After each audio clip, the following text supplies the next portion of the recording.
Her enemies called her a rebel whore. Her people called her a goddess. Born a queen, betrayed by empire, she became a storm of vengeance.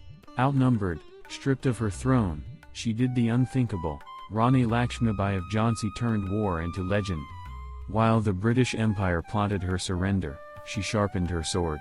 When they came for her kingdom, she gave them a battle that would echo through history. This is the story of the warrior queen who defied an empire, who rode into battle with her child on her back, and who carved her name into eternity. The British erased kingdoms, but some flames, once lit, cannot be extinguished. By the end, you'll ask, why did schools never teach us this?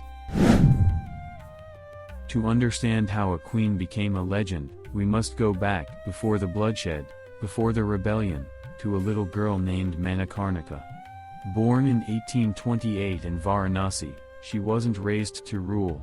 She was raised to fight. The girl who defied gravity. Manikarnika wasn't like other girls. While princesses learned embroidery, she mastered horseback archery. While nobles recited poetry, she studied Sun Tzu's art of war. The British called her unladylike. Her people whispered, she's Durga reborn. At 14, she married the Maharaja of Jhansi, but this was no fairy tale. Her husband, Gangadhar Rao, was 20 years older. Yet he adored her spirit. He broke tradition, teaching her statecraft in combat. Together, they transformed Jhansi into a fortress of culture and rebellion. But shadows loomed. The British East India Company circled like vultures, imposing brutal taxes and banning her from adopting an heir. Then, in 1853, her husband died, and hell broke loose. The betrayal. The British invoked the doctrine of lapse, a racist law claiming Indians couldn't rule themselves. They stole her throne, her treasury, even her husband's jewels. Lord Dalhousie wrote, "The Rani is insignificant. She'll accept her fate." He was wrong. Banished to a crumbling palace, she received one final insult, a pension of 5,000 rupees, the price of a British captain's horse. That night, witnesses say she burned her royal silks in a bonfire and swore an oath, "I will make them pay, or I will burn Jhansi to ashes before I surrender." The secret rebellion. For 3 years, she plotted. Disguised as a farmer, she smuggled weapons into Jhansi. She trained a militia of 14,000, farmers, monks, even bandits, drilling them in guerrilla tactics. Meanwhile, the British mocked her. One officer wrote, "The Rani knits by the window like a docile widow." They didn't know she was decoding their letters, or that her spies were poisoning their wells. Then, in 1857, the tinderbox ignited. Sepoys in Meerut rebelled, marching toward Delhi. Lakshmibai saw her chance. As British troops fled Jhansi, she struck, seizing the fort, executing traitors, and raising her flag over the citadel. The message was clear, the Queen of Jhansi was back. The British panic. London erupted. Newspapers screamed, "A she-devil rules Jhansi." The British assembled 20,000 troops under General Hugh Rose, with orders to hang every man, woman, and child. But Lakshmibai wasn't afraid. She fortified Jhansi's walls, stockpiled cannons, and told her people, "We fight to the last breath." Even pregnant women joined the drills. Then, on March 23, 1858, the siege began, and history witnessed one of the most brutal last stands ever recorded. Outgunned 100 to 1, with British artillery reducing the city to rubble, Lakshmibai faced a choice: surrender and live as a slave, or charge into history's embrace. You already know her answer. Chapter 3, The Siege of Jhansi, A Kingdom's Last Stand. The British Empire came for Jhansi with everything: 20,000 soldiers, rows of cannons, and cold certainty in their eyes. They surrounded the city like wolves circling prey, their general smug behind his monocle, already drafting the victory report back to London. But inside those crumbling walls, a queen prepared to teach them the meaning of fire. For 3 days and nights, the bombardment turned Jhansi into hell. Cannon fire shattered palaces, melted gold into rivers, sent towers crashing into dust. The British drank and laughed, watching flames lick the sky. They didn't see the traps: gunpowder buried in tunnels, jars of oil stacked beneath their feet. When their troops finally stormed the breaches, the ground itself erupted beneath them.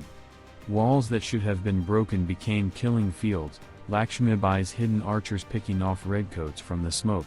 Then came the night of blades. With her son bound to her back, the queen moved like a storm through her dying city. She fought not as a ruler, but as something far more dangerous, a woman with nothing left to lose.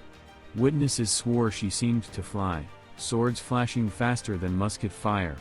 One moment she'd be atop a wall, the next in the thick of the enemy, cutting down soldiers twice her size before vanishing into shadow. The British fired at phantoms. Their officers screamed orders no one could hear over the chaos. By dawn, Jhansi was lost. But Lakshmibai refused to die there.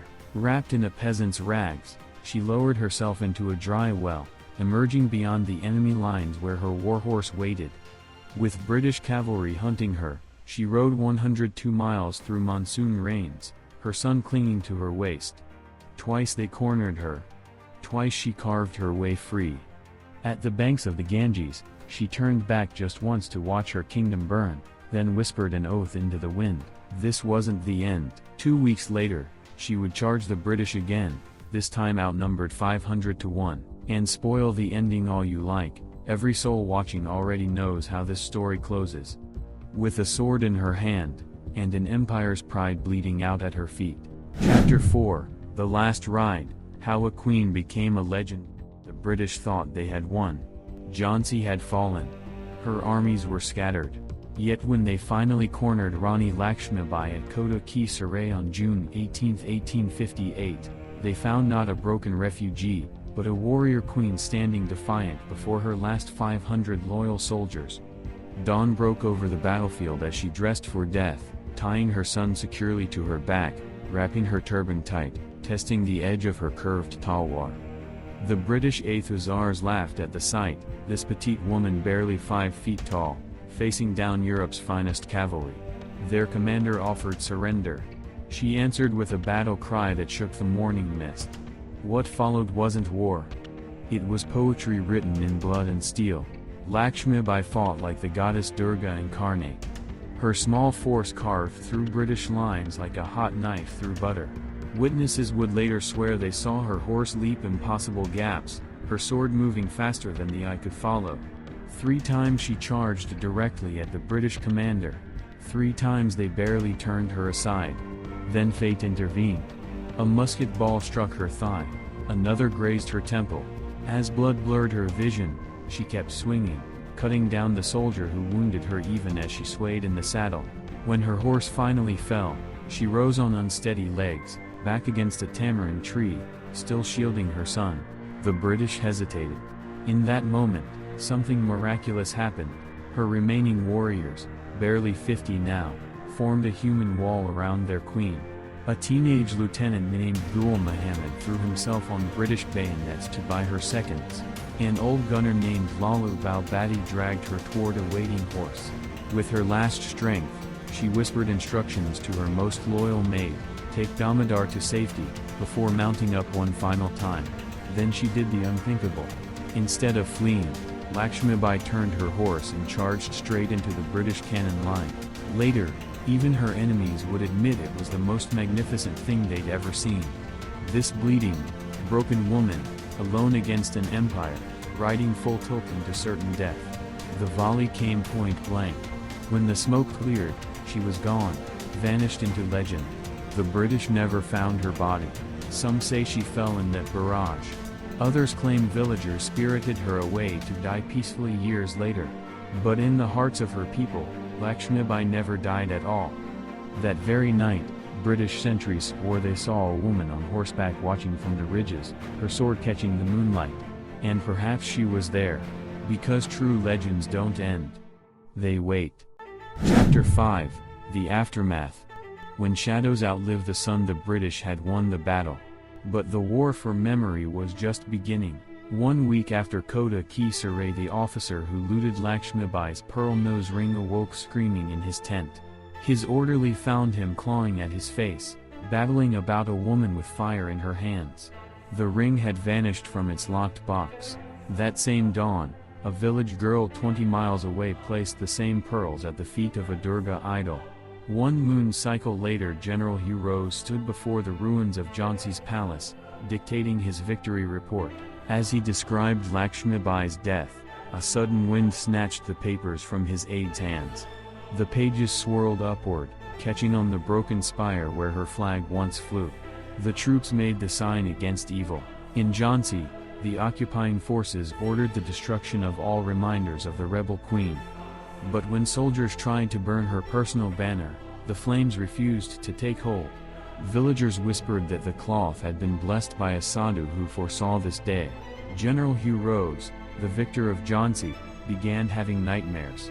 In his private journal, later censored by the War Office, he wrote, "She visits me nightly, this queen of shadows. Last evening she stood at the foot of my bed, her wedding jewels still glinting, and said only, 'You won the battle, Hugh. But the war is just beginning.' When I woke, my pillow was wet with Ganges water." Meanwhile, across India, something remarkable happened. Where news of Lakshmibai's death spread, rebellion flared brighter. Farmers hid British rifles in hay carts. Courtesans passed messages in their anklet bells. Children played games where the Rani always came back to life. The British response was telling. They didn't just ban songs about her, they banned the very mention of Jhansi in some districts. A memo from the Viceroy's office warned, "The myth is more dangerous than the woman ever was. Stamp it out." But myths have a way of surviving empires. In village after village, mothers began telling their daughters the same bedtime story: the queen isn't dead. She's sleeping. And when India needs her most, she'll wake. The immortal legend. The gun smoke had barely cleared at Kota Ki Sarai when the legend began its work. British soldiers moved through the battlefield, turning over corpses with their boots. They sought one body above all others, the small, fierce woman who had cost them so much blood. But where Lakshmibai should have lain, they found only a bloodstained turban and the imprints of many bare feet in the dirt. That night, the story started. A sentry near Gwalior swore he saw a woman on a black horse watching their camp. When challenged, she simply raised a broken sword, then vanished like mist. The next morning, 3 British officers were found dead in their tents, their throats cut with surgical precision. 1 year to the day in London, the Queen's Jubilee celebration featured rebel relics in glass cases. When the crowd pressed near Lakshmibai's displayed sword, the blade sweated blood red rushed down the Union Jack beneath it. The curator later confessed to hearing horse hooves in the empty hall that night. The living legend. Village women began wearing their saris knotted at the shoulder exactly as she did in battle. British reports noted with alarm that Jhansi had become a password among nationalists. The tamarind tree where she made her last stand bore fruit with ruby red pulp that seasoned. In 1905, an aging sepoy gave a deathbed confession: "We never found her body, only the horse, and a trail of blood leading to the river. The British paid us to say otherwise." A child's voice whispers, "Didi. Wo deko. God ki sawarati hai. Sister. Look. A horsewoman comes." The legacy, blood still speaks. They erased her from textbooks, burned her letters, outlawed her very name. But 165 years later, the Queen of Jhansi is still writing history. The evidence. 1. The Sword That Won't Rest. 2017, curators at London's National Army Museum find Lakshmibai's captured Qatar dagger facing Mecca every morning despite locked displays. Last month, a Gurkha regiment reported their new recruits all dreamt the same vision, a woman handing them a broken blade. 2. The children who remember in Jhansi today. Every child knows 2 facts about 1857, the British stole 3 wagonloads of gold from her palace. On foggy mornings, you can still hear a horse galloping along the ruined walls. It's unfair that the algorithm hides this video. Share it while you still can. So was Rani Lakshmibai a queen, a rebel, or a goddess? Comment below. And if you believe history's greatest stories are the ones they try to erase, smash like, subscribe, and let's bring these heroes back to life. Would you have surrendered? Or fought like her? Comment Jai Lakshmibai if she's your hero.